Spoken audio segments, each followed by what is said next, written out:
Good morning, everybody. Can everyone hear that, Mike?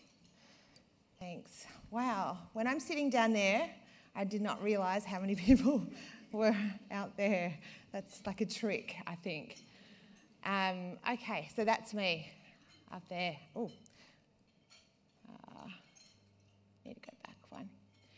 So, a little bit about myself. So there was a bit of an introduction before.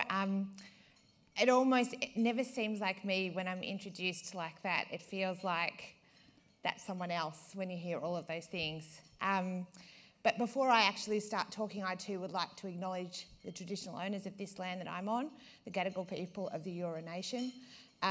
Like I said before, a proud Kamilaroi woman from central New South Wales, so it's nice to be back on New South Wales land, originally from Tamworth. So country western music. My parents, much to my parents' disappointment, I don't love it. That's all right, they still do. Okay, so myself, I'm a mum of two boys, and one's 9, one's 6. My husband's South African, coloured South African, and so I've got two very mixed race boys who identify as Aboriginal and South African, which is a really, diverse mix. So we like to carry that theme of diversity through the family. My role at BP is I'm responsible for diversity, equity and inclusion for our Asia Pacific region. So that's 12 countries and 13,000 staff, which is a lot of people to be responsible for. And what's interesting about my region is it's extremely diverse. So, I cover Australia and New Zealand, and obviously we have a big focus on Indigenous across Australia and New Zealand, but I also cover China, Singapore, Malaysia, Indonesia, India. So lots of different cultures, different backgrounds, different things to look at when we're looking at diversity, equity and inclusion, including skin colour, class system, religion, and education background. Okay, so that's a bit about me and my job. The next thing I'm going to get you to do before we get any further into the presentation, and I know you're all eating, so sorry about that. Please don't try and shut your eyes and eat at the same time. So I'm going to get you all to shut your eyes. It won't take very long. And when I do this exercise with you, I want you to try and imagine what I'm saying like a bit of a movie. I want you to imagine the people that I'm talking about. I want you to imagine the whole situation from start to finish. All right, so shut your eyes. Pretend you're laying in bed. I'm sure you'd all like to be. Pretend you're all laying in bed, and then all of a sudden you wake up and you're like, oh my gosh, I'm meant to be at the airport. I've got a flight to catch. You realise you're running late. You jump out of bed, you grab everything you need, you rush to the airport, panicking that you're going to miss this flight. You get to the airport all flustered, you get through security, and then you actually look up and realise your flight's been delayed by an hour. And you take a huge sigh of relief and you think, oh my gosh, I'm going to make it after all, it's going to be fine. Then you settle in, you grab a coffee, you board your plane, it's all looking good, it's all working out. You actually get on the plane and there's so much time to spare that the pilot comes out and even has a chat to you before you take off. You're a nervous flyer, so this is a good thing. Always meeting the pilot makes you feel comfortable. So the pilot has a chat to you, you grab your seat, the seats next to you are empty. This is a good day. Once you do that, you take your flight, you get to where you're going, you check into the hotel, you meet the person at the desk, they assign you a room, they give you an upgrade because the manager is standing right there. So things are going great. You check in, then you head down for breakfast, it's early morning, you sit in the hotel restaurant and you look across from you and you see this couple having breakfast. They actually are like couples' goals. They're what you want to be. You look at them and you think, oh, that's what I want for me. I want that. Anyway, no time to dwell on the couple. You rush off to you're heading to a huge media event, something like this, but it's headed by the CEO of the biggest media company in Australia. When you head in, you actually run into that CEO and you get to meet them face to face and have a chat. By the end of it, they actually know your name. You sit down in your seat, you're ready to go. So I want you to open your eyes. Did everyone imagine that like it was happening? Now I want to ask you a couple of questions about the pilot. Was he a he? Was he white? Was he tall? Was he black? Was he Asian? Then I want you to move on to when you checked into the hotel. The person who greeted you, was that a woman? Was she able-bodied? Did she have full sight? The manager standing next to her, was that a man? Was he white? Then you move on. The couple at breakfast, were they a same-sex couple or were they heterosexual? Were they white? Were they black? Were they an Aboriginal couple? And what about the tech CEO or the media CEO? Was that a he? And was he white? So, I did that exercise and it shocked me. I work in diversity and inclusion and I've got so many unconscious biases about what I assume people should be. And I know all of you do. And I know all of you by your faces had the same experience. Because we put people into categories, we stereotype people and we put people into boxes when we assume what they should be. And we're doing that all the time, unconsciously. We don't mean to do it, it's actually an instinct. We are born with unconscious bias in terms of every bit of information we get from the minute we arrive is telling us about what to expect in the world, what we're exposed to, what type of nationalities, races, professions, our life experiences shape this. And it can protect us. It's a good thing. It helps us to know when something's dangerous, when a situation feels uncomfortable.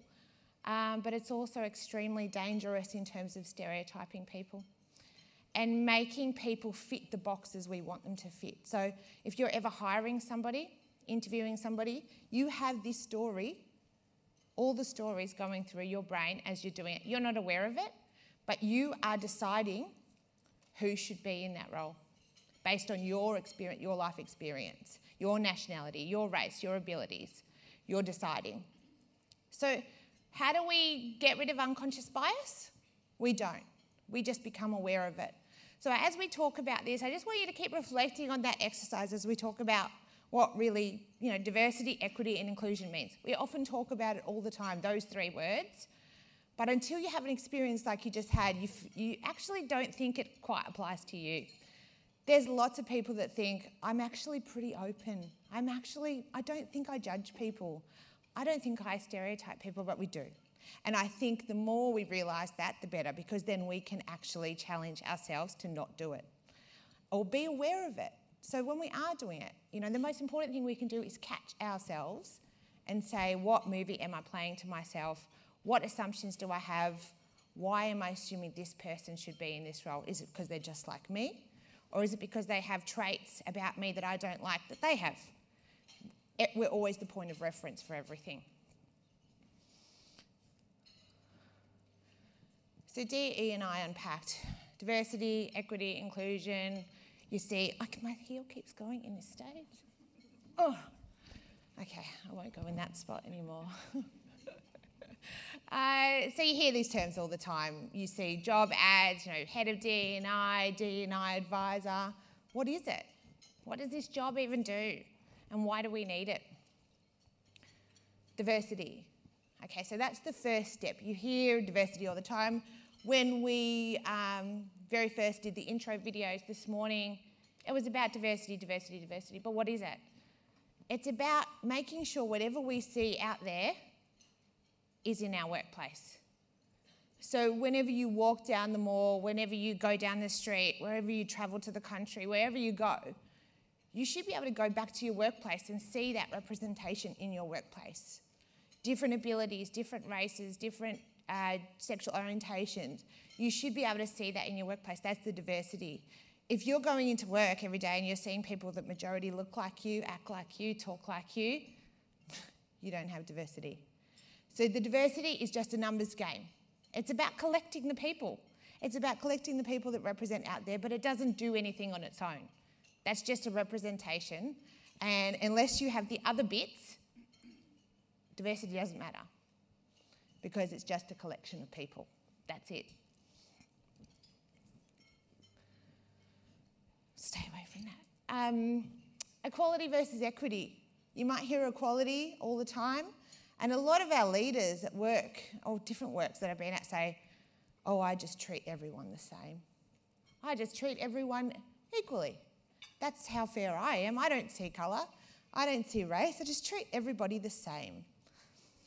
That gives me, that makes my palms sweat when I hear a leader say that. Because if you treat everyone the same, you are disadvantaging most people if you've got diversity. So if you've got diversity and you treat everyone the same, you're going to fall down. And that's because if you look at equality, treating everyone the same, at that top bit of that slide, you can see that everyone has different needs.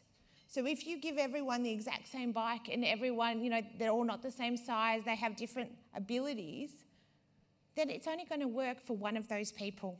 The rest of them, even though they've been given the same thing as everyone else, it actually won't make a difference to them. They're still going to struggle with what you've given them.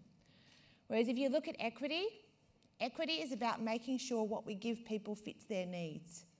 And that's really important in a workplace. It's really important to look at what people need to succeed and provide that. So it's no use having the diversity if you aren't looking at the equity and making sure everyone can thrive in that environment by giving them what they need. Inclusion. You'll be like, okay, why is there cake? And even my husband, when I was doing this at home, he's like, why is there cake? Why have you done cake on that one? I don't understand. I do love cake. You may be able to tell, just COVID, you know. But what I see when I see inclusion is this. And a lot of what I see in workplaces when they talk about inclusion is that bottom cake. All the colour is on the outside. The sprinkles, they make the company look good from the outside. So they collect the people, they do the diversity part, but they don't do the inclusion part. So when you actually dig a bit deeper in that organisation, what's inside the cake? Sorry to be blunt, white cake. There's white cake inside that cake with the diversity, because when you start looking at the layers of the organisation, that's what you see. You see deep down the fabric, the ingredients of that organisation is actually not changed. The diversity is entry-level positions, positions with no authority, positions that aren't leaders, positions that make no difference to the company. They are just positions for decoration. They're positions that are tokenistic. Sure, in about maybe, I don't know, 50 years, those people may become leaders in that organisation, but there's diverse leaders out there now who should be part of those organisations, who should be at the table making decisions. So if you have inclusion where you collect a bunch of people and it looks good for your organisation, but you cut the cake and then they're not in all levels, they're not in the ingredients, that's not inclusion. So when you look at the top piece of cake, no matter which way you slice it, you look at the icing on the outside, you look on the inside, there's layers of diversity through all that. So no matter which way you look at that organisation, which way you cut it, if you look at their leadership team, if you look at their board, if you look at their entry-level positions, if you look at the way they provide opportunities and equity for everyone to achieve what they want to achieve, that's, to me, that top cake is inclusion. So you'll see it everywhere in an organisation that's done that well. Does that make sense? Good. I'll tell my husband it makes sense. So how do we do it? How do we create safe workplaces where people actually feel safe and that we give people what they need to succeed? There's a saying, and I heard it even on one of the clips this morning, bring your whole self to work. Has anyone heard that? You should be able to bring your whole self to work. It's a real buzz thing with diversity and inclusion at the moment. You know, I hear leaders saying all the time, we want people to bring their whole selves to work. And I often say, are you ready for that? Because if people bring their whole selves to work, they're generally not going to be people like you, leaders, bringing your whole self to work. Because it's easy, and I often wonder where this phrase comes from, because I think it's easy to bring your whole self to work if you come from an English-speaking background, you have white skin, you maybe went to a private school, your parents expected you to do well, have a good job, you've travelled, you've had a lot of privilege. Sure, bring your whole self to work, it's fine. Easy. Even for me, it's pretty easy to bring my whole self to work most of the time. But for a lot of people, saying bringing your whole self to work is a risk to them. If we don't have leaders that are actually ready for this, we're setting people up to fail. So if I am not heterosexual, if I, for example, am a guy who, let's say, has been to prison in the past, I'm not white, my educational background is not great, but I try to cover up for it. I say that I'm actually sometimes sick from work, but I'm actually caring for my niece who's been placed in my care through child protection. Sure, I really feel like I want to bring my whole self to work. I just think we've got to be careful what we're asking people to do. Because if we're throwing around this phrase, bring your whole self to work, we've got to make sure our leaders and organisations are ready for that, and that we fully give people what they need to succeed, and that it's not going to work against them with our unconscious biases. Because that exercise we did this morning, if you couple that with bring your whole self to work and our natural state of stereotyping, judging, assuming, what's going to happen to those people that are bringing their whole selves to work? They're not going to do well. They're going to be set up to fail. So it comes back to our organisations and who's responsible for creating safe workplaces. It's not just our leaders. It's not just our industry. It's not just the system. I don't know what the system is, but everyone blames the system. It's not the system. It's us. Because when you take it all away, who makes the system? We do. We make the system. And so by every action and every change and every comment and every assumption that you challenge in yourself, you change the system. It's not an external thing to us that we are trying to change. It's us. Why doesn't anyone say that? The system is just a way of us pushing the responsibility somewhere else. It's our responsibility. We're the system that changes the system.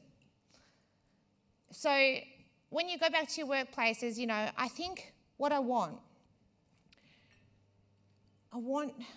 organisations, before they start rushing out and doing the diversity bit, start quickly looking at what their policies are around inclusion, start thinking about equity versus equality, do the work as people and as leaders in your organisations around the hard stuff. So there's another phrase that I actually don't like. I was going to say hate, but this is a strong word.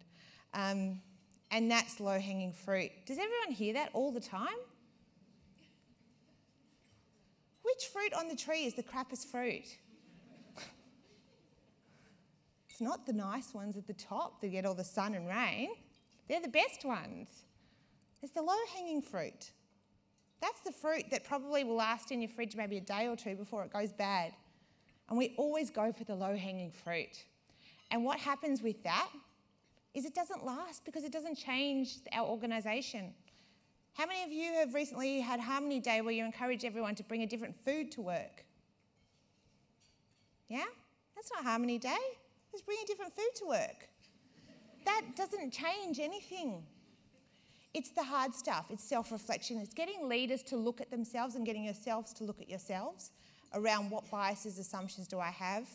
How do we actually create a more inclusive workplace where people can come and really feel comfortable to bring whatever self they want, whole self or not, whatever self they want to work, whatever they feel comfortable doing, and then whatever they choose to, divulge about themselves, they're going to be safe in doing that. So I guess my message for you today is look at unconscious bias. Look at the way you view the world. Try and expose yourselves to different people, different cultures, different nationalities, different backgrounds, different socioeconomic statuses. Just try and understand where you're coming from as people. Do the hard work. Think about what things you can change in your organisation that will be long-term effects. The way you recruit people. Do you have diverse recruitment panels? Do you make sure you spread the net far enough that you get a diverse catch, basically, that you're not just putting your net out here and going, oh, well, there's no diversity because we keep getting these same people, so we'll just keep putting these same people in the same jobs. You have to make the effort to go further and do more. So my question is, are you really ready for this? You need to go back. Please look at your organisations, look at the people in them, look at what you're currently doing, look at what you're currently not doing, and challenge some of those assumptions that you have. Go back, look at your policies, look at how you recruit, look at how you promote, look at who the people are. And there's another thing that we talk about, meritocracy. We only give people jobs on merit. You heard that one? We give people jobs based on merit. The scary thing about that is when we use merit, sometimes meritocracy can be hypocrisy. So what we're basically saying is because these people have the same experiences, they have the same education, well, they deserve this job. But what we're forgetting there is some people haven't had the same opportunities and still might deserve that job. And it's about looking at the potential of people as well as just, are they ready for the job? If I have someone like myself who started off as a social worker, they might look at me on paper and say, well, she hasn't studied HR, so therefore she shouldn't really be in a HR role. We need someone with a HR degree. But I am qualified for that job. Being a social worker can pretty much qualify you for any job and any hard conversation with anyone. So I think it's about looking at people's potential, what they can bring to your organisation. Move away from culture fit. If you're trying to recruit and look at people for culture fit and think, yeah, they'd be a good fit for our organisation, as soon as you say that, slap yourself. You don't want someone who's a good fit for your organisation. You want someone who will culture add, not culture fit. You want someone who brings something different. And if they're a good culture fit, you probably need to look at someone else. Thanks, everyone. That's me. I hope you've really enjoyed it. I hope some of it made sense, and I hope it's given you something to think about and take back when you leave here today. Thanks very much.